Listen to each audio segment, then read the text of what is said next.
ये थे कहां तक? अच्छा, वो सेरिब्रम का पार्ट पढ़े थे, है ना? सेरिब्रम पढ़ लिए थे।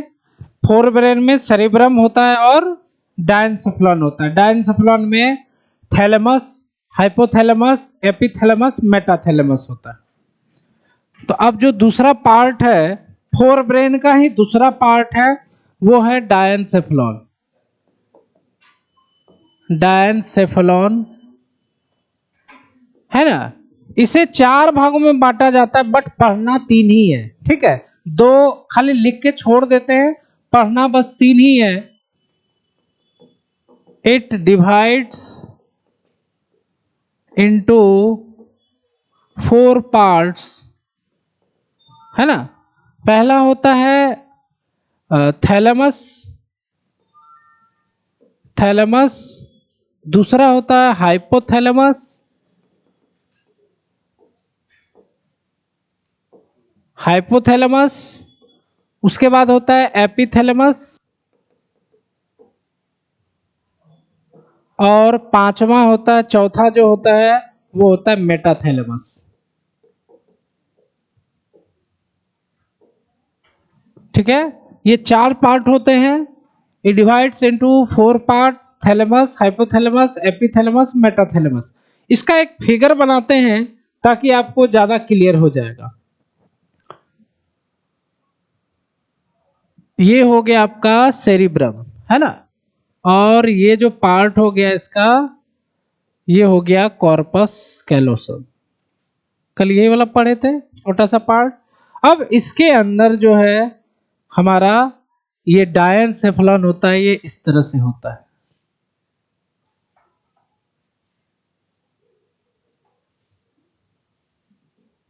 ये इस तरह से प्रेजेंट होता है डायंसेफलॉन ब्रेन में, है ना? डायंसेफलॉन में 2 ही पार्ट एक्चुअली में दिखाना है, एक तो हाइपोथैलेमस और दूसरा होता है थैलेमस, है ना? ये वाला रीजन जो होता है वो थैलेमस होता है, और ये वाला जो रीजन होता है वो हाइपोथैलेमस होता है। ये वाला रीजन एपिथैलेमस होता है, और ये वाला पार्ट जो होता है वो मेटाथैलेमस बहुत कम होता है। हम लोगों को 2 ही चीजें पढ़नी है, थैलेमस और हाइपोथैलेमस। ये थैलेमस हो गया, थैलेमस हो गया, और ये हो गया हाइपोथैलेमस।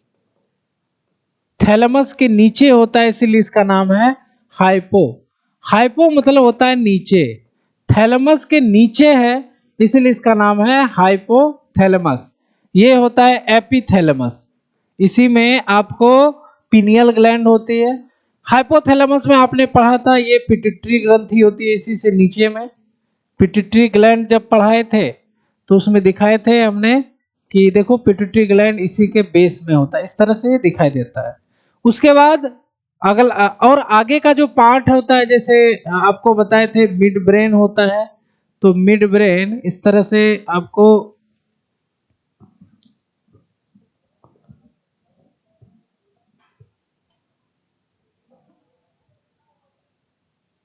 ये इस तरह से ये सेरिबेलम होता है, और ये इस तरह से छोटा सा पार्ट होता है, जिसमें से ये जो हो गया ये मिड ब्रेन हो जाता है। मिड ब्रेन,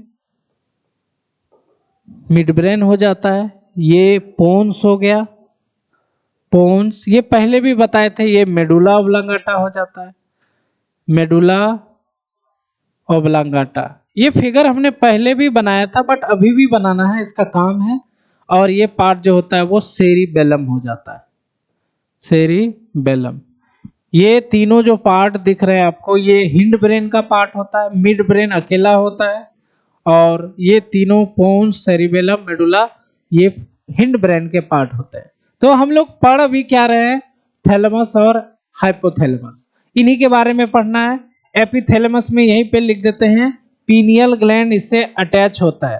पीनियल ग्लैंड हम लोग पढ़े थे ना इंडोक्राइन ग्लैंड में, पीनियल ग्लैंड के बारे में, जो हमारा जो लाइफ साइकिल को वो कंट्रोल करता है ना, स्लीप, सोते कब हैं, जगते कब हैं, वो साइकिल ये कंप्लीट करता है। तो पीनियल ग्लैंड अटैच होता है इसी से, बस इतना ही याद रखना विथ इट, है ना। पिलियन ग्लैंड को दिखाना चाहते हो तो देखो यहाँ पे ई जो लिखे हैं ये एपिथैलेमस है ना, और ये है पीनियल ग्लैंड। तो ये पीनियल ग्लैंड है, पीनियल ग्लैंड एपिथैलेमस से अटैच होता है। मेटाथैलेमस छोटा सा इधर पार्ट होता है ना, इसको भी दिखा देते हैं, एम फॉर मेटाथैलेमस। ये सिलेबस में है ही नहीं हमारे 11-12 के सिलेबस में, तो इसीलिए इसको नहीं दिखाया जाता है, एनसीईआरटी में भी नहीं है, बुक्स में भी आपको नहीं मिलेगा, यही दोनों मिलेगा, थैलेमस और हाइपोथैलेमस।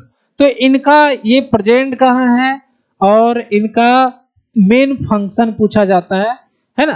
तो एक एक करके पढ़ते हैं, थैलेमस और हाइपोथैलेमस। तो थैलेमस जो है, थैलेमस के बारे में थोड़ा सा पढ़ते हैं। एक हो गया थैलेमस। थैलेमस जो होता है, देखो ये कहां पर प्रेजेंट है, ये पार्ट तो हो गया सेरिब्रम, कल आप लोग देखे थे, ग्रे मैटर व्हाइट मैटर होता है, ये सेरिब्रम का पार्ट होता है। उसी के ऐसे ये सेरिब्रम है, यहां अंदर होता है, चारों तरफ से ढका हुआ रहता है हाइपोथैलेमस और थैलेमस। तो सेरिब्रम इसको ढके हुए रहता है, जैसे छाता में रहते हैं ना ढके हुए, वैसे करके यहाँ पे प्रेजेंट होता है यह। और इसका काम जो होता है बॉडी से सिग्नल को सेरिब्रम तक पहुंचाना। हम लोग पिछले क्लास में आपको बताया था कि सेरिब्रम देखो सारा वर्क करता है, थिंकिंग, मेमोरी, कोई भी वॉलेंट्री एक्शन, है ना, सुनना, देखना, है ना, टेस्ट, वो सारा जो वर्क होता है वो सेरिब्रम का होता है। तो सेरिब्रम के पास बॉडी का सिग्नल आना चाहिए, फिर सेरिब्रम सिग्नल देगा। तो हाइपोथैलेमस जो होता है इसको रिले सेंटर कहा जाता है।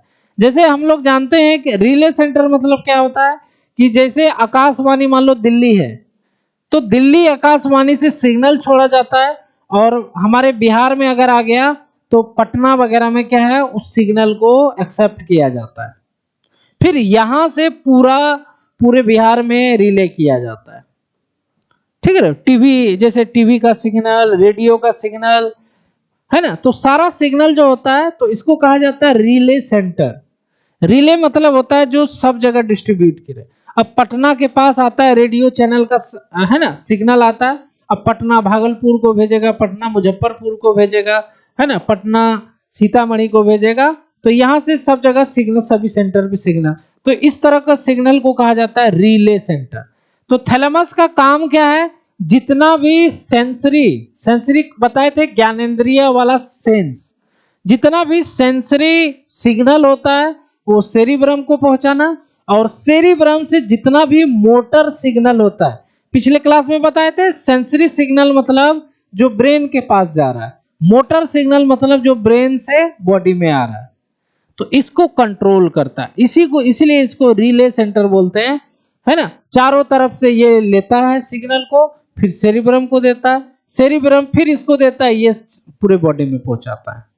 तो एक ही शब्द आता है इसके लिए हमेशा क्वेश्चन में, जब भी आया है थैलेमस का रिले सेंटर, क्या बोलते हैं इसको, है ना। तो थैलेमस क्या है भाई, थैलेमस के बारे में एक लाइन लिखेंगे। थैलेमस जो होता है अबव द हाइपोथैलेमस होता है, इट प्रेजेंट above hypothalamus, है ना, हाइपोथैलेमस। उसके बाद इसका डायरेक्ट फंक्शन बहुत ज्यादा ब्रेन में नहीं पढ़ना है, क्योंकि बहुत सारा मटेरियल एनसीईआरटी से हटा दिया गया है, तो जितना है उतना ही पढ़ा जाए। तो थैलेमस का काम क्या है, it work as relay centre, it work as relay centre. Relay centre मतलब क्या होता है, रिले करता है, means it receive all sensory signal from body, शरीर से सभी सेंसरी सिग्नल को यह प्राप्त करता है, एंड और क्या करता है, एंड क्या करता है फिर, send body to cerebrum, cerebrum के पास है ना, रिसीव फ्रॉम बॉडी, ठीक ठीक, ये नहीं होगा, अभी रुक जाओ, बॉडी एंड सेंड, बॉडी से किया एंड सेंड टू सेरिब्रम, ठीक है, सेरिब्रम को सेंड करता है, फिर क्या करता है ना, it also distribute motor signal from cerebrum to body. तो देखो ये वाला थोड़ा गड़बड़ आपको लग रहा होगा, क्या लिखा दिए हैं, देखो कुछ गड़बड़ नहीं है, जितना सेंसरी सिग्नल है बॉडी से सेरिब्रम के पास सेंड करता है, और सेरिब्रम से जितना भी मोटर सिग्नल होता है उसको बॉडी में डिस्ट्रीब्यूट करता है, वितरित कर देता है, मतलब लाया सेरिब्रम को दिया और सेरिब्रम से उठा करके बॉडी को दिया, ये दोनों काम यही करता है। कोई दिक्कत? जैसे आंख हम देख रहे हैं, उसका सिग्नल पहले कहां जाएगा, थैलेमस में, थैलेमस से ऑक्सीपिटल एरिया में, बताए थे ऑक्सीपिटल एरिया दिखने का काम करता, तो ब्रेन के पास, सेरिब्रम के पास गया ना, फिर सेरिब्रम इसके पास सिग्नल भेजेगा, ये फिर आंख को भेज देगा, है ना, कि ये क्या है इसको बताओ, समझ रहे हो? अब ठंडा लग रहा है आपको, तो वो ठंडा का सिग्नल क्या है, पहले इस थैलेमस के पास जाएगा, वहां से कहां जाएगा, सेरिब्रम, फिर सेरिब्रम जो सिग्नल भेजेगा उसको ये बॉडी में भेज, बस वही चीज लिखा हुआ है, इंग्लिश में लिखा हुआ है, क्लियर? तो इंग्लिश को देखकर डरना नहीं है, बस आपको समझ में आ गया क्या कर रहा है, आपको बस ये याद हो जाना चाहिए, थैलेमस मतलब रिले सेंटर। उसके बाद ये जो लिखे हैं, जो आप समझे वही, क्या समझे हैं, बॉडी से सिग्नल सेरिब्रम को और सेरिब्रम का सिग्नल बॉडी को, तो ये रिले करता है, इसके पास पहले आता है ना, तो वही बात हो गया, जैसे मंत्री वगैरह किसी के पास जाते हैं ना, पहले उसका प्यून से उसका संपर्क करना पड़ता है, प्यून पहुंचाता है, फिर वहां से सिग्नल प्यून के पास होता है, प्यून फिर आपको देता है, तो यही चीज यहां पर भी है, ये प्यून का काम कर रहा है, ठीक है, सरकार ऊपर बैठा हुआ है, सेरिब्रम, सेरिब्रम क्या है, सरकार है, तो इसको देख के डरना नहीं है, ये क्या है नहीं याद नहीं करना है, इसको बस देखोगे एक बार समझ में आए, जो बताएं वो याद में रहना चाहिए, ठीक है। रिले सेंटर थैलेमस हो गया, थैलेमस के बाद आगे आ जाता है आपका हाइपोथैलेमस। तो हाइपोथैलेमस है, दूसरा जो है हाइपोथैलेमस है, यह थैलेमस के नीचे होता है और पिट्यूटरी ग्रंथि इसी से जुड़ी हुई होती है, हाइपोथैलेमस। तो हाइपोथैलेमस के बारे में क्या लिखेंगे, है ना, it present base of, it present at base of diencephalon. फिर ये लैंग्वेज गड़बड़ा गया, क्या हुआ कि डायनसेफ्लॉन जो है ना, उसका जो नीचे वाला पार्ट है वही है ना, ये पूरा का पूरा डायनसेफ्लॉन है, ये जो हम पूरा फिगर दिखाया डायनसेफ्लॉन है ना, डायनसेफ्लॉन में 4 पार्ट है, उसी में थैलेमस, हाइपोथैलेमस, एपिथैलेमस, मेटाथैलेमस। तो डायनसेफ्लॉन का सबसे निचला भाग कौन है, बेस कौन है, हाइपोथैलेमस है, तो वही चीज हमने लिख दिया, डायनसेफ्लॉन का ये बेस बनाता है और पिट्यूटरी ग्रंथि इससे जुड़ी होती है, जो कि हम लोग पहले भी पढ़ चुके हैं, है ना, यहां पर लिखेंगे pituitary gland attach with hypothalamus,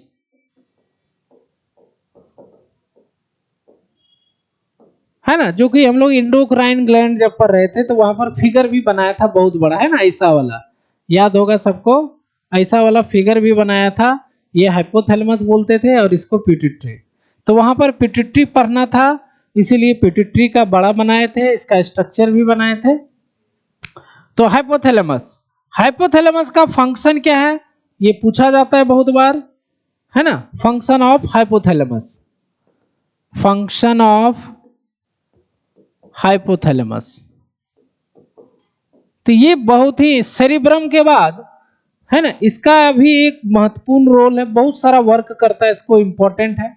जैसे सबसे पहले control emotion, emotions.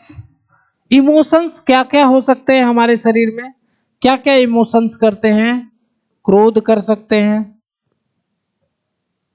Anger, anger मतलब क्रोध होता है, रेज भी बोलते हैं इसको, एंगर हो गया, हैप्पीनेस हो गया, है ना, हैप्पीनेस हो गया, लव हो गया, लव हो गया, हेट हो गया, प्रेम, घृणा, जितना भी इमोशंस है वो हाइपोथैलेमस करता है। उसके बाद प्यास लगना, प्यास, थर्स्ट मतलब क्या होता है? प्यास, प्यास जो लगता है हाइपोथैलेमस ही लगवाता है। भूख, हंग्री, है ना। तो ये सब ईटीसी, ये जितने भी इमोशंस हैं वो हाइपोथैलेमस कंट्रोल करता है। ठीक है, ये सब देख रहे हो, सारा चीज आपको है ना। कब सोना, सोना जगना अलग चीज हो गया। तो ये इमोशंस जो हैं, हैप्पीनेस, है ना, दुखी होना, सौरो होना, दुखी होना, वो सब हाइपोथैलेमस का काम है। तो इमोशंस समझते हैं सभी लोग, तो इमोशंस को कंट्रोल करता है। दूसरी बात, जो बॉडी टेम्परेचर, इसको कहा जाता है thermo regulation. Thermo regulation, thermo मतलब पता है किसी को? थर्मोडायनेमिक्स चैप्टर ही है आपको 11th में। थर्मो मतलब होता है टेम्परेचर, क्या होता है? टेम्परेचर। रेगुलेशन मतलब समझते हो? नियंत्रित करना। तो हमारे बॉडी में तापमान का रेगुलेशन हाइपोथैलेमस ही करता है। अभी जैसे बाहर का तापमान गिर चुका है 25 डिग्री 30 डिग्री, यही है ना, ठंडा बढ़ गया, तो 25 डिग्री है, तो अभी हमारा बॉडी का टेम्परेचर 37 ही होगा, 37 डिग्री ही रहेगा। 10 डिग्री भी हो जाएगा तो 37 ही रहेगा, 0 डिग्री भी हो जाता है तो 37। तो हमारा बॉडी टेम्परेचर को मेंटेन करने का काम हाइपोथैलेमस करता है, इंपॉर्टेंट है। ठीक है, तो लिख दे रहे हैं यहाँ पर थर्मो रेगुलेशन मतलब क्या होता है? मेंटेन, मेंटेन मतलब समझते हो? बैलेंस करना, मेंटेन बॉडी टेम्परेचर, शरीर का जो तापमान है, टेम्परेचर मतलब तापमान, बॉडी का तापमान हाइपोथैलेमस कंट्रोल करता है, बहुत इंपॉर्टेंट। तीसरा, इंडोक्राइन कंट्रोल। इंडोक्राइन हम लोग पढ़ चुके हैं, इंडोक्राइन ग्लैंड, है ना। इंडोक्राइन कंट्रोल मतलब या इंडोक्राइन ग्लैंड को कंट्रोल करता है, पढ़ चुके हैं। पिट्यूटरी को करता है, सबको करता है ना। आपको बताए भी थे कि हाइपोथैलेमस दो तरह का हार्मोन सिक्रीट करता है, रिलीजिंग हार्मोन और एक इनहिबिटरी हार्मोन। रिलीजिंग हार्मोन सभी ग्लैंड को से हार्मोन स्रावित करवाता है, और इनहिबिटरी जो होता है हार्मोन, वह सभी ग्लैंड को रोक देता है, पढ़े हुए हैं। तो हाइपोथैलेमस क्या करता है, या इंडोक्राइन ग्लैंड को क्या करता है? कंट्रोल करता है। उसी को कहा क्या बोला जाता है? Endocrine control. तो यहां पर लिख दे रहे हैं कंट्रोल इंडोक्राइन ग्लैंड्स, जैसे पिट्यूटरी को करता है, सभी ग्लैंड्स को करता है, इंडोक्राइन ग्लैंड्स। ये याद ना रहे, लेकिन ये याद रहना चाहिए, ये लैंग्वेज कम से कम याद रखोगे, है ना। 3 बातें होंगी, 4 बात। यह ऑटोनोमिक नर्वस सिस्टम को भी कंट्रोल करता है, इट कंट्रोल ANS। इसको तो भूल गए होंगे, ANS मतलब ऑटोनोमिक नर्वस सिस्टम। इसमें बताए थे ये अपने आप होता है, हमारे कंट्रोल में नहीं होता है। 2 तरह का बताए थे, CNS और ANS। सेरिब्रल, है ना, CNS में ब्रेन और स्पाइनल कॉर्ड आते हैं, और इसमें ANS में 2 पार्ट बताए थे, सिंपैथेटिक, पैरासिम्पैथेटिक। तो ऑटोनोमिक नर्वस सिस्टम, उसको भी सोचो ये कंट्रोल कर लेता है।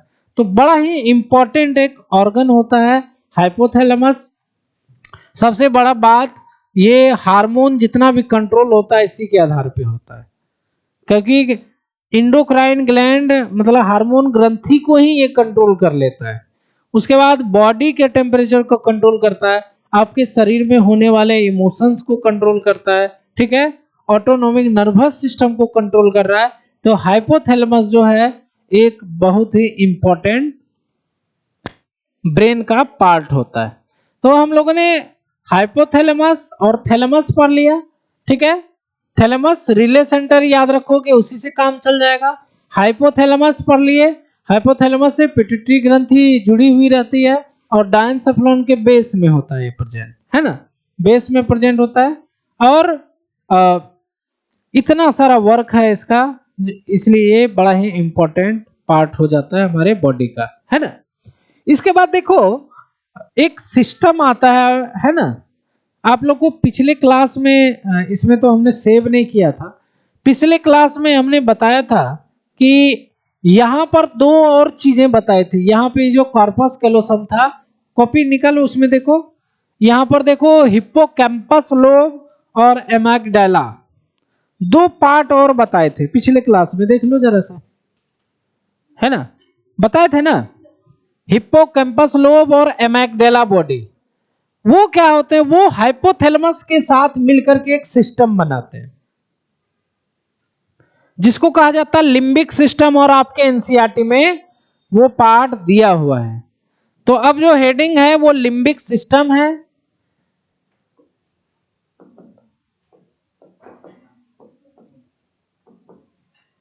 LY है ना, system, limbic system. Limbic system जो है वो हाइपोथैलेमस भी उसमें होता है। जैसे होता है ना, हम मान लो डॉक्टर हैं, हम किसी और नस्या का सदस्य बन गए, फलना का सदस्य बन गए, उसमें जुड़ गए, तो उसमें हम सदस्य हैं, उसमें भी हम डिस्ट्रीब्यूशन दे रहे हैं, समझ रहे बात को। तो वही हाइपोथैलेमस भी क्या होता है, यह एमाग्डाला बॉडी जो हम दिखा दिए थे पिछले क्लास में फिगर में, एमाग्डाला बॉडी, हिप्पोकैम्पस लोब और हाइपोथैलेमस, ये तीनों मिलकर के एक सिस्टम बना लेते हैं, ग्रुप बना लेते हैं, जो कि मिल करके तीनों काम करते हैं, समझ रहे बात को। तो उसी को कहा जाता है लिम्बिक सिस्टम। और ध्यान रखो यह आपके एनसीईआरटी में दिया हुआ है तो 100% आएगा ही, है ना, इंपॉर्टेंट है यह लिम्बिक सिस्टम। तो लिम्बिक सिस्टम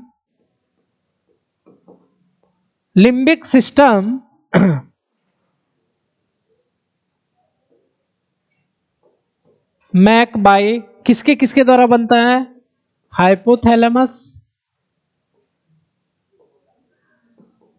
हिप्पोकैम्पस लोब,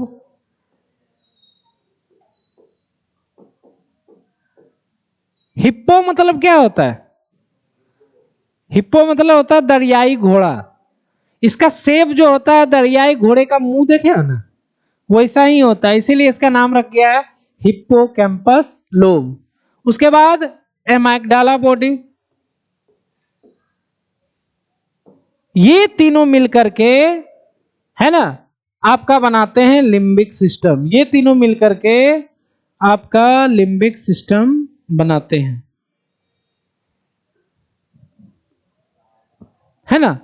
तो ये लिम्बिक सिस्टम हुआ। इसका कार्य पूछा जाता है बहुत ज्यादा नीट में, फंक्शन ऑफ लिम्बिक सिस्टम। तो चूंकि यहां पर हाइपोथैलेमस इसके साथ है, तो हाइपोथैलेमस का भी फंक्शन इससे जुड़ेगा, है ना, जुड़ेगा कि नहीं, फंक्शन ऑफ लिम्बिक सिस्टम।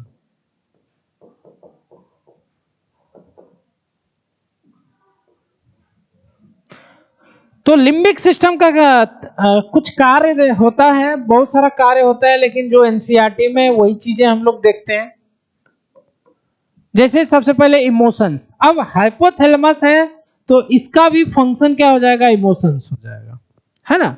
ये भी कंट्रोल करेगा, इट कंट्रोल्स इमोशंस, वही सब इमोशंस, है ना, खुशी, प्लेजर, रेज। रेज मतलब इसका मतलब भी क्रोध ही होता है है ना, प्लीजर, रेज और कुछ। तो ये सब आपको कंट्रोल करते हैं इमोशंस को। उधर भी इमोशंस लिखाए थे। हाँ, भूख प्यास नहीं करता है, इमोशंस को खाली करता है। हालांकि वहां पे हंग्री थर्स्टी लिख दिए हैं, तो वो भी वो कंट्रोल करता है। यहां पर यही प्लीजर, रेज, है ना, और ठीक है। उसके बाद दूसरा जो है ना, सेक्सुअल बिहेवियर। इसका मतलब होता है कि मेल है तो वो मेल जैसा बिहेव करेगा, और फीमेल है तो फीमेल जैसा बिहेव करेगा। समझ रहे बात को? अब देखो, अब कोई देखो, अब किसी का आवाज है, आवाज फीमेल जैसा निकलने लगा, तो हम लोग हंसने लगते हैं ना। हंसते इसीलिए हैं क्योंकि उस फीमेल जैसा, मतलब उसको हम लोग मजाक उड़ाते हैं उसका। या फिर कोई फीमेल है, उसका आवाज बहुत मोटा हो जाए और बोले, तो फीमेल उसका मजाक, मतलब उसके सामने ना उड़ाए, आवाज देखो इसका लड़का जैसा है, होने लगता है ना। मान लो कहीं शादी ब्याह होता है तो हम लोग देखते हैं लड़की, अरे लड़की का आवाज तो लड़का जैसा है, एकदम लगती है, एकदम पूरा शरीर, है ना। तो फिर सोचते हो कि ना हम शादी नहीं करेंगे, है ना, लड़की जैसी नहीं दिख रही है। फिर लड़का है तो अजीब सा बिहेव उसका देख रहा है, तो मतलब इसको बोला जाता है सेक्सुअल बिहेवियर। ठीक है। तो ये जो बिहेवियर है वह लिम्बिक सिस्टम कंट्रोल करता है। उसके अलावा बहुत चीजें होती है, मोटिवेशन। मोटिवेशन, तो मोटिवेशन भी लिम्बिक सिस्टम से ही आता है। आप बैठे हुए हो, अचानक से आ जाता है पढ़ना है ना, पढ़ना है, एकदम जोर लगा के दिन रात मेहनत करना है। तो वो मोटिवेशन धोखे से कहां से आया? Limbic system.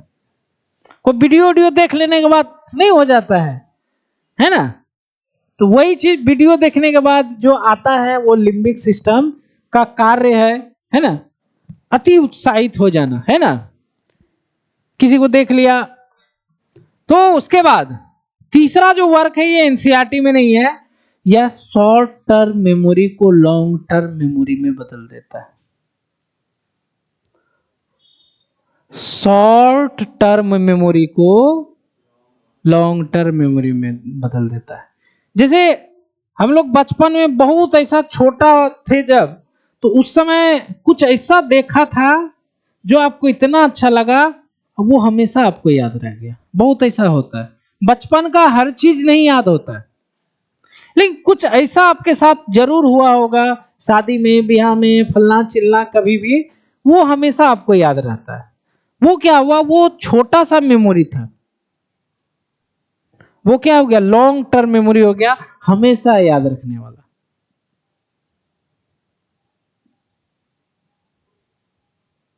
जैसे अभी आप पढ़ाई कर रहे हो, मान लो आपका नीट निकल गया, वो जो जिस दिन निकलेगा उस दिन जो खुशी होगा वो आपको बुढ़ाड़ी तक याद रहेगा, बुढ़ापा तक, है ना। मेरा नीट निकला था, लड्डू बांटे थे, उसके यहाँ गए थे तो वो बोला था कि हम लड्डू नहीं लेंगे जलन के कारण, है ना। ये सब होता है ना। फलना आदमी के यहाँ गए थे तो एक लड्डू कम मिल गया, बोला था लड्डू कम दिया है हमको, है ना। मेरा दोस्त हमको पीटा था लड्डू उसको नहीं खिलाए थे। तो बहुत तरह का बात जो होता है वो होता है short term memory, long term. समझ रहे हो? अब अभी देखो, अभी आप पढ़ाई कर रहे हो, पढ़ लिया, अब कुछ दिन बाद भूल जाते हैं, लेकिन वही आप उसको ट्रिक वगैरह से या फिर ऐसा कुछ बना के कहीं से देख के उसको पढ़ लेते तो बहुत दिन याद रहता है। वो हो गया लॉन्ग टर्म मेमोरी। ठीक है। तो आपको याद नहीं हो रहा है, पढ़ रहे हो, आपको कम याद रह रहा है, बहुत कम याद हो रहा है, मतलब आपके पास शॉर्ट टर्म मेमोरी है। कोई कोई आदमी होता है वो देख लिया तुरंत उसको याद हो गया, उसको बाद में पूछे अरे कहाँ गए थे, वहां पे क्या था, तो फटक से वो बता देगा। तो उसका short term memory long term में बदल जाता है उसका। तो ये यहाँ पे जो आप पढ़ रहे हो, इसको आप पे डिपेंड है कितना उसको कंसंट्रेशन से पढ़ रहे हो, समझ के पढ़ रहे हो कि नहीं। समझ के नहीं पढ़ोगे तो वो शॉर्ट टर्म मेमोरी में चला जाएगा, फिर भूल जाओगे। लॉन्ग टर्म मेमोरी कैसे होगा? उसको ऐसा ढंग से पढ़ा, उसको मन से पढ़ा, उसको समझ के पढ़ा, तो वो लॉन्ग टर्म मेमोरी में आ जाएगा और एग्जाम तक याद रह जाता है। फिर उसको रिवाइज करोगे, देखते हो कोई चीज हम लोग बहुत अच्छा से याद कर लेते हैं तो भूल जाते हैं बाद में, लेकिन एक बार रिवीजन करने को याद हो जाता है। लेकिन उसको नहीं पढ़े हैं तो बाद में उसको रिवीजन करोगे फिर उतना ही याद करना पड़ता है। तो वही चीजें हैं लिम्बिक सिस्टम, है ना।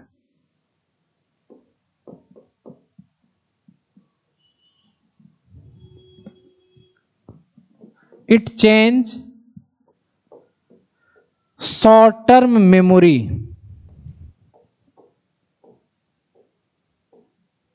Memory into long term memory, long term memory। ठीक है, तो लिम्बिक सिस्टम का सहारा लेना पड़ेगा। आपका लिम्बिक सिस्टम को जानते हो, आपको ग्रोथ करना पड़ेगा। अगर आप चाहते हो कि हम याद करें, कुछ लोग होते हैं ना, एक बार पढ़ेगा बुक पूरा भाषण दे देगा। आखिर उसमें क्या है, हम लोग क्यों नहीं कर सकते। एक्चुअली में उसने ऐसा माइंड को बना लिया अपना लिम्बिक सिस्टम को कि उसका लॉन्ग टर्म मेमोरी तुरंत हो जाता है। थोड़ा सा शॉर्ट पढ़ा थोड़ा वो हो जाता है। ये डेवलप किया जा सकता है। कैसे, उसको एकदम अच्छे कंसंट्रेशन से पढ़ते जाओगे अपने ये डेवलप हो जाता है ना। दूसरी बात कि आप लोग कैसे किसी चीज को ज्यादा याद रख सकते हो। याद नहीं रहता, इसीलिए ना हम लोग फ्रस्ट्रेट हो जाते हैं, याद नहीं हुआ, याद नहीं रहता है, याद करते हैं फिर भूल जाते हैं, है ना। आगे याद कर रहे हैं तो पीछे वाला भूल जाते हैं। तो आपको क्या होता है कि आपको सिनेप्सिस पढ़ाए थे ना, सिनेप्स बताए थे, दो न्यूरॉन के बीच जो जगह होता है वो सिनेप्स होता है। वो सिनेप्स जितना ज्यादा गाढ़ा होगा उतना ज्यादा आप तेज हो जाए दिमाग। किसी भी चीज को हम लोग जितना बार उसको देखते हैं या उसको पढ़ते हैं, सिनेप्स हमारा उतना गाढ़ा होते जाता है, वो सिनेप्स उतना ज्यादा अच्छा होते जाता है ना। न्यूरॉन से न्यूरॉन ट्रांसमिशन। तो सिनेप्स को गाढ़ा करने का एक ही उपाय है। देखो हम लोग पापा मम्मी दीदी बुआ ये सब नाम क्यों नहीं भूलते हैं। बचपन में बोलते थे क्योंकि उसको बार बार रिवाइज करते हैं। एप्पल मतलब सेब, एप्पल मतलब सेब, ये अभी क्यों नहीं बोल रहे हो, क्योंकि उसको इतना बार आपने पढ़ चुका है, इतना बार बोल चुका है, इतना बार देख चुका है।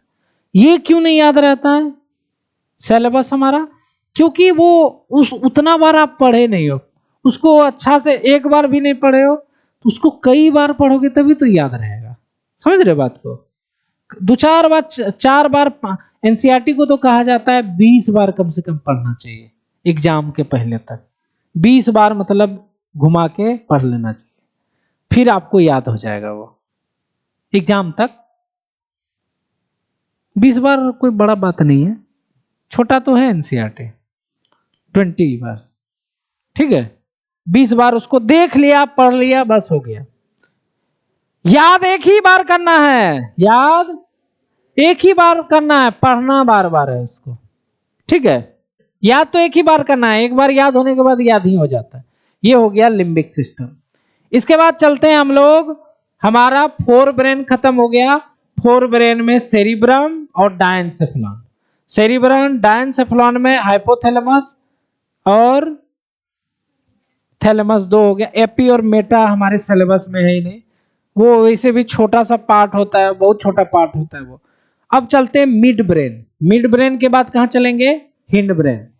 तो मिड ब्रेन चलते हैं अब। मिड ब्रेन मतलब बीच का ब्रेन, मिड ब्रेन मतलब बीच का ब्रेन। इसका पोजीशन लिखा हुआ एनसीईआरटी में, इसलिए ध्यान में रखना है। तो मिड ब्रेन कहां प्रेजेंट होता है, थैलेमस, हाइपोथैलेमस और पोन्स के बीच में, उसी के बीच में है ना मिड ब्रेन। तो मिड ब्रेन छोटा सा है, बड़ा नहीं है। तो इसका लोकेशन क्या है, इसका लोकेशन क्या है, तो मिड ब्रेन प्रेजेंट बिटवीन, हाँ प्रेजेंट बिटवीन थैलेमस या हाइपोथैलेमस,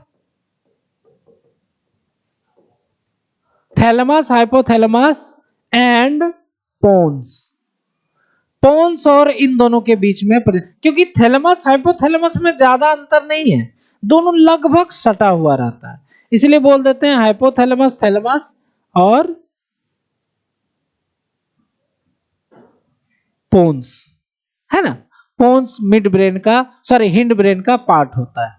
मिड ब्रेन को अगर हम लोग फिगर में देखें तो वो इस तरह से, मिड ब्रेन इस तरह से प्रेजेंट होता है।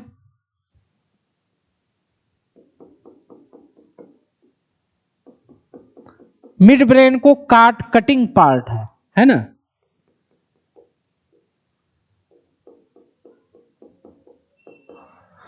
और यहां पर सेंटर में इसमें कैनाल होता है ना। ये देखो, ये ऐसे था, इसको काटे हैं इसे और इसको ऐसे घुमा दिए। अब यही है, इसको काटेंगे ऐसे करेंगे तो ऐसा फिगर दिखेगा नहीं, गोल टाइप का, ठीक है। तो जो ऐसे करके यहां पे है,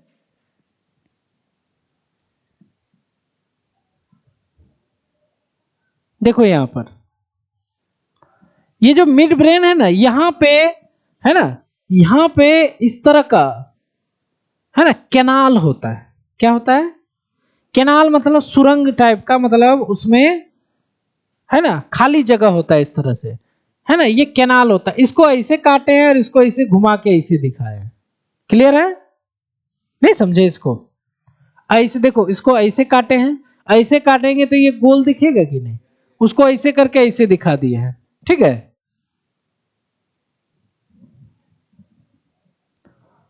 तो ये आपका ये जो कैनाल होता है इसको कहा जाता है सेरिब्रल एक्वेडक्ट। सेरिब्रल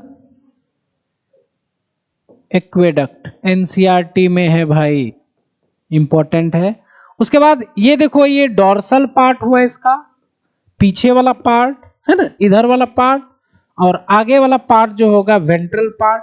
ये आगे पीछे का, ये आगे का पार्ट है, वेंट्रल पार्ट है। तो डॉर्सल पार्ट में देखो यहाँ पे 4 लोब होते हैं, है ना, जो आंख से रिलेटेड होते हैं। यह आंख को कंट्रोल करता है। किसको करता है? आंख को कंट्रोल करता है। इसका नाम है कोर्पोरा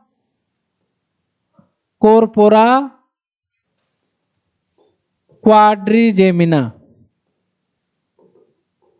क्वाड्री मतलब होता है 4। क्या होता है?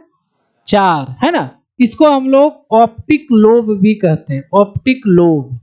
ये ऑप्टिक लोब क्या करता है?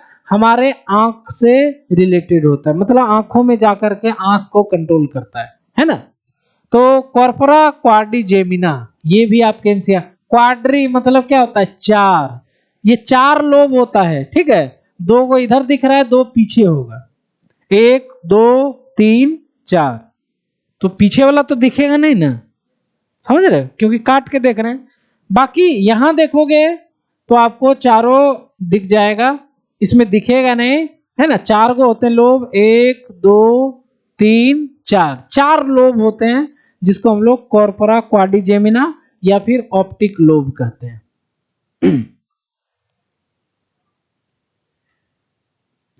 है ना। तो मिड ब्रेन क्या है भाई? मिड ब्रेन के बारे में आगे क्या लिखेंगे, है ना। तो mid brain, it contains 4 optic lobe in dorsal part that is called corpora quadrigemina,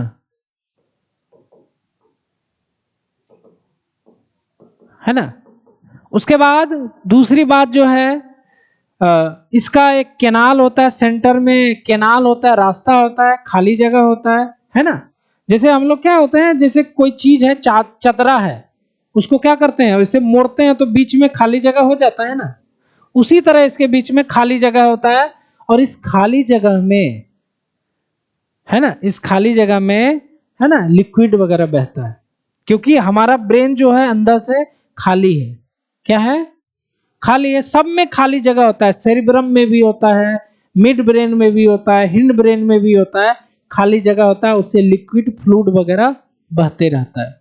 तो यहां पर लिख रहे हैं है ना, ए सेंट्रल कैनाल, एनसीईआरटी का line, A central canal present in mid brain, ठीक है। मिड ब्रेन फंक्शन क्या होगा इसका, मिड ब्रेन का, हालांकि इसका फंक्शन बहुत कम है, ठीक है, इसका फंक्शन बहुत कम है। इसका काम होता है देखो पुपिल रिफ्लेक्स, चूंकि या आंख को कंट्रोल करता है। पुपिल समझते हो, आंख के अंदर होता है पुपिल, पुपिल रिफ्लेक्स, पुपिल जो इसे से मतलब देखो जैसे इसको देख रहे हैं ना, तो आंख क्या हो रहा है आपको, आंख आंख जो देखते हैं तो जो हम लोग चुंधरा रहे हैं बोलते हैं, उसमें पुपिल क्या होता है, छोटा हो जाता है, फिर उसके बाद दूर का चीज देखते हैं तो बड़ा हो जाता है, तो उसको कहा जाता है पुपिल रिफ्लेक्स, है ना। जैसे कि अंधेरे कमरे में हो, अचानक से मान लो लाइट चला गया, सोए हुए हो, है ना, जगे हुए हो, मोबाइल नहीं चलाना है, जगे हुए हो, लाइट कटा हुआ, अचानक से लाइट हो जाता है, क्या होता है, आंख कुछ देर के लिए बंद करते, या फिर इंजोरा से अंधेरा में आते गांव वगैरह में, है ना, रूम में पहले आंख ऐसे देखते हैं, फिर उसके बाद थोड़ा कुछ सेकंड के बाद दिखने लगता है, तो वो पुपिल रिफ्लेक्स के कारण होता है। नजदीक का वस्तु देखने में क्या होता है, आंख पे जोर पड़ता है, दूर की वस्तु को देखने पर आंख पर जोर नहीं पड़ता, वो सब पुपिल होता है। आंख पढ़ना नहीं है तो हटा दो, हटा दिया गया है सिलेबस से। तो यहां पर function pupil reflex, sound reflex, जैसे साउंड रिफ्लेक्स क्या होता है, हम यहां पर खड़े हैं, कोई पीछे बोला सर इसे देख लिए, ये बोलते, इसको बोला जाता है रिफ्लेक्स, मतलब अचानक से कोई बोल दे तो वो क्या होता है, रिफ्लेक्स। जैसे हम और आप बात कर रहे हैं तो पता है ब्रेन को कि हम दोनों बात करते जा रहे हैं, वो कुछ बोलेगा हम कुछ बोलेंगे, वो कुछ बोलेगा हम कुछ बोलेंगे, ठीक है। अचानक घर में बैठे हुए कोई ऐसा साउंड आया, थोड़ा हो जाता है ना, है ना, जैसे कोई लड़ाई वगैरह करता है रात उत को, तो अचानक से आवाज आएगा, अरे लड़ाई हो रहा है ना, ऐसे वो कितना भी हंसी मजाक कर रहा है, हंसी मजाक कर रहा है, बात कर रहा है, वो समझ में आ जाए, लेकिन कोई ऐसा घटना होगा, कोई आवाज ऐसा आ जाएगा जो हम लोग अचानक से चौंक जाएंगे। जैसे कुत्ता भौंकेगा तो नहीं चौंकेंगे, लेकिन मान लो शेर उड़ अगर दहाड़ दिया धोखे से, तो उसमें जरूर चौंक जाएंगे, अरे शेर कहां से आ गया। वो साउंड रिफ्लेक्स हुआ, क्या हुआ, sound reflex. It involve in pupil reflex and sound reflex. कोई बड़ा काम नहीं है मिड ब्रेन का, छोटा सा पार्ट ही होता है ना। आंख को, और सीधा मतलब ये याद रखो, आंख को, आंख के पुपिल को, और साउंड जो रिफ्लेक्स होता है उसको ये कंट्रोल करता है, ठीक है। रिफ्लेक्स मतलब ये बताए थे आपको, रिफ्लेक्स मतलब होता है जो अचानक से हो, रिफ्लेक्स मतलब सडन वर्क, अचानक होने वाली क्रियाएं, अचानक वाला जितना भी होता है, तो ये मिड ब्रेन, आंख में अचानक से कुछ हुआ, कान में अचानक से हुआ साउंड, तो वो मिड ब्रेन का वर्क होता है, ठीक है। उसके बाद ये होता है, इसको क्रूरा सेरेब्राई कहा जाता है, इसका कोई विशेष फंक्शन नहीं होता है, इसको रहने दो, दिमाग झुटमुट का बढ़ेगा। तो मिड ब्रेन के बाद अब चलते हैं, अब जो लास्ट जो ब्रेन का पार्ट होता है उसे कहा जाता है hind brain.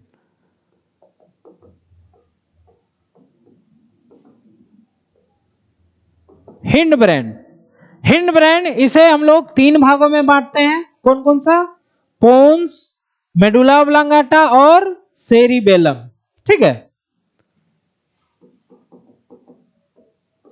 Hind brain is posterior part of brain which divides into three parts, तीन पार्ट्स में डिवाइड होता है, सेरिबेलम, मेडुला ऑब्लांगाटा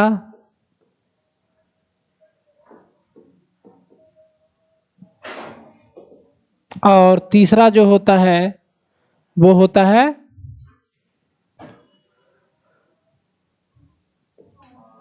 पोन्स। ठीक है, तो पहला है सेरिबेलम,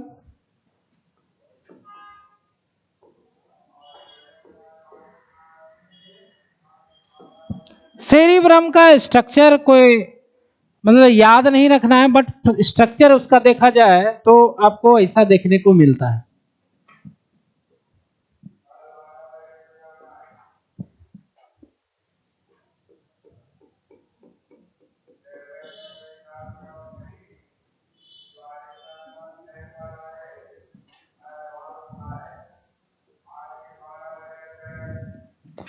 सेरिबेलम में आपको 5 लोब होते हैं, है ना। ये दोनों पार्ट जो है इसको कहा जाता है सेरिबेलर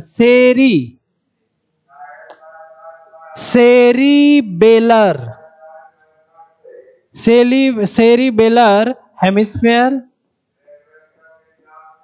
ठीक है, ये 2 पार्ट हुआ, 2 लोब। बीच वाला पार्ट को वर्मिस कहा जाता है। क्या बोलते हैं इसको? वर्मिस। ये सिंगल होता है। वर्मिस इसलिए कहते हैं क्योंकि यह कीड़े जैसा होता है, लगेगा कि कोई कीड़ा है। और यहां पर 2 पार्ट आपको दिखेगा, इसको कहा जाता है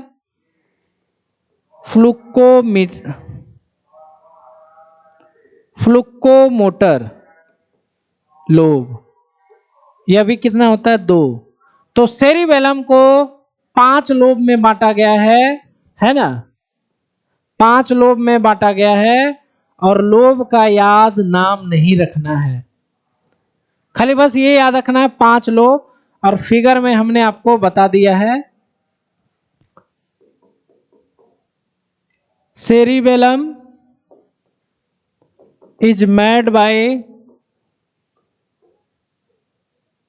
5 लोब्स। 5 लोब्स याद नहीं रखना है ना। अब सेरिबेलम का फंक्शन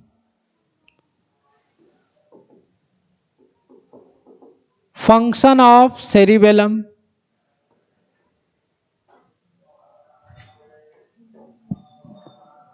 सेरिबेलम का फंक्शन इसका देखो, सेरिबेलम हमारा मसल्स को कंट्रोल करता है। जो स्केलेटल मसल्स होता है ना, स्केलेटल मसल्स जो हड्डी से जुड़े हुए मसल्स होते हैं। स्केलेटल मसल्स वैसे मसल्स होते हैं जो हमारे इच्छा शक्ति पे काम करते हैं। ठीक है, उन सभी को वॉलेंट्री मसल्स बोलते हैं। क्या बोलते हैं? मसल्स में पढ़ाए थे, वॉलेंट्री मसल्स होता है क्योंकि हम इसको इच्छा शक्ति से इन मसल्स पे काम कर रहे हैं। ठीक है, हाथ का मसल्स, पैर का मसल्स, उंगली का मसल्स, है ना। ये सभी मसल्स जो होते हैं वह वॉलेंट्री मसल होते हैं। तो सेरिबेलम क्या करता है? कंट्रोल करता है वॉलेंट्री मसल्स पे। ठीक है, तो पहला काम क्या होगा? सेरिबेलम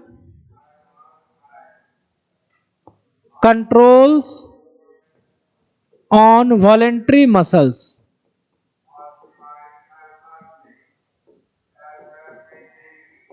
ठीक है, दूसरी बात, आपका शरीर कैसा होना चाहिए, वो आपका बॉडी कैसा होना चाहिए, वो सारा जो कंट्रोल करता है वो सेरिबेलम। जैसे आप जैसे बैठे हुए हो, है ना, आपको बैठना ऐसे ही है। घर में कुर्सी होता है, उस पे जाके ऐसे बैठते हैं, टेबल पे ऐसे करके बैठ जाते हैं। तो वो होता है हमारा बॉडी पोस्चर। पोस्चर समझते हो? पोस्टर समझते हो? पोस्टर, हमारा बॉडी पोस्टर कैसा होगा वो डिपेंड करता है, वो सेरिबेलम बताता है। अब सर के पास आए तो सर के पास आराम से ऐसे खड़े हैं। ठीक है, घर जाएंगे तो आराम से जैसे मन तैसे, है ना, कूद के फान के बैठ के ऐसे करेंगे, है ना। मतलब अलग अलग जगह में अलग अलग करेंगे। इसको कहते हैं बॉडी पोस्चर।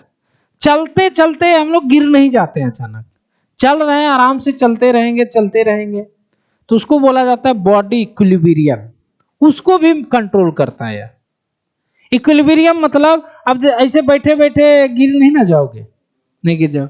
अब देखो, अब छोटा बच्चा से कंपेरिजन करो आप, छोटे बच्चे में तो ब्रेन डेवलप होता नहीं, अब उसको अगर यहाँ बैठने बोलेंगे, छोटा सा बच्चा 2-3 साल का, आप जैसा नहीं बैठेगा, कभी नीचे कूद जाएगा, कभी कुछ खेलने लगेगा, कभी पेन फेंकने लगेगा, क्योंकि उसको अभी उसका ब्रेन डेवलप नहीं है, वो सीखेगा अभी। ठीक है। दारू पी लेने के बाद बताए थे सेरिबेलम इफेक्ट हो जाता है, तो क्या होता है, हमारा बॉडी पोस्चर इक्विलिब्रियम नहीं रहता, मतलब हो सकता है ज्यादा चढ़ा लिए, जाते जाते गद से गिर गए, तो बॉडी आपका इक्विलिब्रियम में नहीं है। उसके बाद आप दारू पिए हुए हो तो आपको कुछ मतलब फर्क नहीं पड़ता है सामने कौन है, उसमें तो है ना, मतलब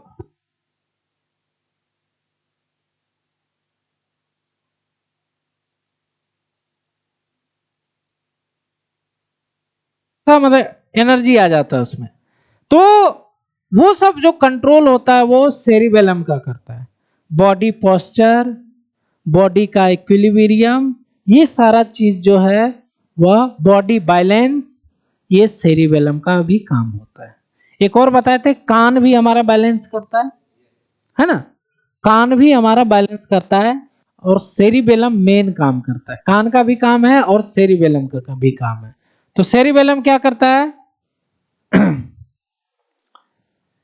सेरिबेलम मेंटेन या कंट्रोल, है ना, बॉडी पोस्चर, अरे मतलब पोस्टर ही है, बॉडी पोस्टर, बॉडी का पोस्टर कैसा होना चाहिए। अब आप गाय भैंस को यहां बोलेंगे गाय को बैठा देने के लिए, वो बैठेगा कभी, है ना, तोड़ ताड़ के सब नीचे कूद जाएगा, नहीं बैठेगा, उसका सेरिबेलम डेवलप नहीं है भाई। फिर भी वो जैसे रहता है, खड़ा तो रहता है ना उस हिसाब से, तो वो तो अलग कंडीशन हो जाता है, वो जैसे खड़ा है वो ऐसे ही रहेगा, उसको बोलेंगे बैठने तो अपने मन से बैठेगा, पैर को समेट करके ऐसे करके बैठे, हमारे जैसा नहीं बैठेगा, उसका अलग बात है। तो body posture, body equilibrium, equilibrium मतलब समझ रहे हो, बॉडी बैलेंस, तो इन सब चीजों को हमारा सेरिबेलम कंट्रोल करता है। ठीक है। तो सेरिबेलम जो है ना, सेरिबेलम है, यह 5 लोब का बना हुआ है ना, नाम नहीं याद करना है, ये बाद में आपको काम आएगा जब आप कॉलेज वगैरह जाओगे। सेरिबेलर हेमिस्फेयर, वर्मिस, फ्लुकोमोटर, ये 2-2, 4, 1, 5 होते हैं। फंक्शन में आप समझ गए, वॉलेंट्री जितना भी मसल्स है उसको कंट्रोल करता है, वॉलेंट्री मसल, हाथ पैर का मसल जिससे हम लोग काम कर सकते हैं, पेन भी हम पकड़े हुए हैं तो वॉलेंट्री मसल्स के मदद से, तभी ये हड्डी से इस तरह से जुड़ा हुआ है। उसके बाद आपको बताए ही थे बॉडी का बैलेंस करना, बॉडी का पोस्चर, जैसे पोस्चर मतलब क्या, हम ऐसे बैठे हुए हैं, आप जैसे सब लोग उसी तरह बैठे हुए जैसे बैठना चाहिए, वही चीज एनिमल्स में नहीं होगा, एनिमल्स को ऐसे बोलेंगे तो वो बैठ नहीं सकता है, वो जैसे बैठता है वैसे ही बैठेगा, लेकिन आदमी को बोला जाए तो वो कैसे भी कर सकता है, समझ रहे हो। जैसे बच्चा को खिलाना होता है तो हम लोग घोड़ा गाड़ी बन जाते हैं, पीठ पे लाद लेते हैं और उसको चलने लगते हैं, तो वो आपने बनाया ना। तो बॉडी पोस्चर, जो भी पोस्चर है आपका सेरिबेलम करता है। कुछ लोग क्या होता है बीमारी की वजह से इसे झुक जाते हैं, है ना, तो झुक जाते हैं तो वो उसका बॉडी पोस्चर वैसा हो जाता है। तो अलग अलग बॉडी पोस्चर हो सकता है आपका, सेरिबेलम हो गया। इसके बाद आता है पोन्स। पोन्स भी इजी है, कोई बड़ा बात नहीं है। पोन्स, इसमें 2-3 बात ही याद रखना है। सबसे पहला बात, पोन्स किसके बीच प्रेजेंट है, पोन्स आपका मिड ब्रेन और मेडुला ऑब्लांगेटा, इन्हीं के बीच में है ना। पोन्स जो है यह मिड ब्रेन और मेडुला ऑब्लांगाटा के बीच में प्रेजेंट है, ठीक है। पोन्स को अगर गौर से देखोगे तो इसमें दो तरह का न्यूरॉन्स होता है, एक न्यूरॉन ऐसे होता है और दूसरा न्यूरॉन ऐसे होता है। इसको लॉन्गिट्यूडनल कहा जाता है, इसको ट्रांसवर्स कहा जाता है। ये वाला जो न्यूरॉन है यह मिड ब्रेन और मेडुला ऑब्लांगाटा से जोड़ने का काम करता है, और ये वाला जो है यह सेरिबेलम से जोड़ने का काम करता है। इसको भी याद नहीं रखना है, क्लियर है। तो जाहिर सी बात है भाई, सेरिबेलम से ये कैसे जुड़ेगा, ऐसे पुल बनाओगे, और इन दोनों से कैसे जुड़ेगा, इस वाले लाइन से ये जुड़ेगा ना। तो ये इसको कहते हैं ट्रांसफर और लॉन्गिट्यूडनल न्यूरॉन्स। तो पोन्स क्या होता है, चारों तरफ से मिड ब्रेन, सेरिबेलम और मेडुला ऑब्लांगाटा से यह घिरा हुआ रहता है, ठीक है। तो पोन्स के बारे में क्या लिखेंगे भाई, है ना, it's situated between mid brain and mid brain और किसके बीच प्रेजेंट होता है pons, mid brain and medulla oblongata, clear. Pons का काम क्या है, बस भाई ज्यादा नहीं पढ़ना है। फंक्शन ऑफ पोन्स,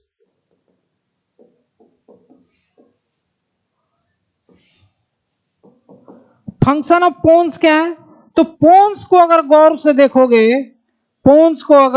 देखोगे, गौर से आपको दिखेगा नहीं, हम दिखा रहे हैं।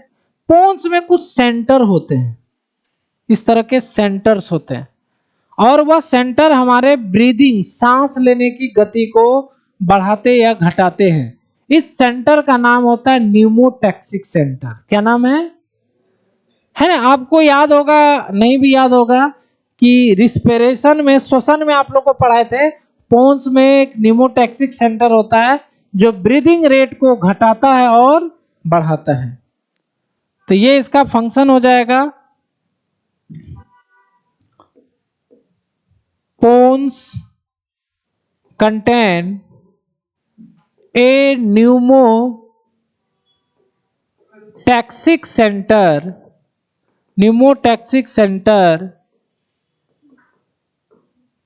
which control breathing rate। Breathing मतलब समझते हो, ब्रीदिंग क्या हिंदी क्या होता है, श्वसन, सांस लेने का दर को घटा या बढ़ा देता है। जैसे इसके पास न्यूमोटैक्सिक सेंटर जो है, इसके पास अगर सिग्नल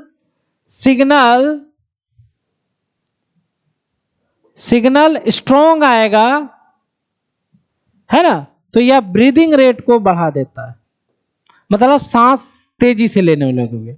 अगर इसके पास वीक सिग्नल आता है, कमजोर सिग्नल आता है, तो सांस लेने का दर क्या होगा, घट जाएगा। ये चीज हमने आपको पढ़ाया था श्वसन के में, है ना। तो न्यूमोटैक्सिक सेंटर याद रहेगा आपको पोन्स का। तो श्वसन में हेल्प करता है, ब्रीदिंग मतलब एक तरह से आप श्वसन या सांस लेना इसको कहते हैं, इसको यह कंट्रोल करता है, ठीक है। पोन्स के बाद आता है आपका लास्ट मेडुला ऑब्लांगाटा।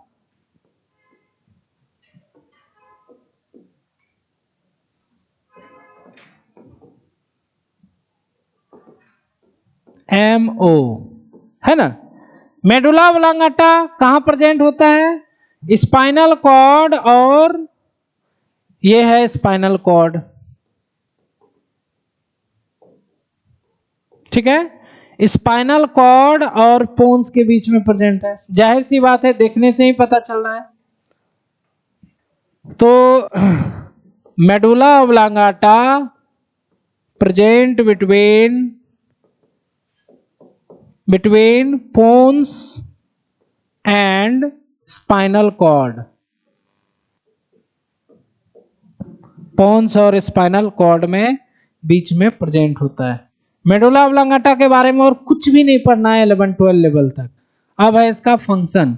पहले पढ़ा भी देते थे लेकिन अब कोई फायदा ही नहीं होता है ना। पिछले आप लोग के पहले वाले बैच को भी आई वगैरह सब पढ़ा दिए थे, आई नहीं पढ़ाए थे, हटा दिए थे, तो फायदा ही नहीं होता। एनसीईआरटी में उतना है नहीं तो फायदा ही नहीं है, जब तो कोई मतलब ही नहीं है ना। मेडुला ऑब्लांगाटा, मेडुला ऑब्लांगाटा इसका वर्क क्या है, इसका बहुत ज्यादा काम होता है, रिस्पिरेशन, कार्डियोवैस्कुलर सिस्टम, है ना, वोमिटिंग, ये तीनों काम इसी का है। श्वसन में हेल्प करता है, ठीक है। दूसरा बात, हार्ट को कंट्रोल करता है, और तीसरा वॉमिटिंग सेंटर इसको कहा जाता है। जो हम लोग उल्टी करते हैं वो मेडुला ऑब्लांगाटा ही करवाता है हमसे, कब उल्टी करना है कब नहीं करता है। आप लोग देखते हो कि प्रेगनेंसी के समय फीमेल्स उल्टियां करती हैं 3 मंथ तक कम से कम, तो वो जो उल्टी होती है वह मेडुला ऑब्लांगाटा के, है ना, स्टिमुलेशन के कारण ही होता है। तो 3 काम है, ये बहुत पूछा जाता है मेडुला ऑब्लांगाटा का, है ना। 3 तरह का फंक्शन होता है। पहला जो होता है वह होता है कंट्रोल रिस्पिरेशन, रिस्पिरेशन को कंट्रोल करता है ना।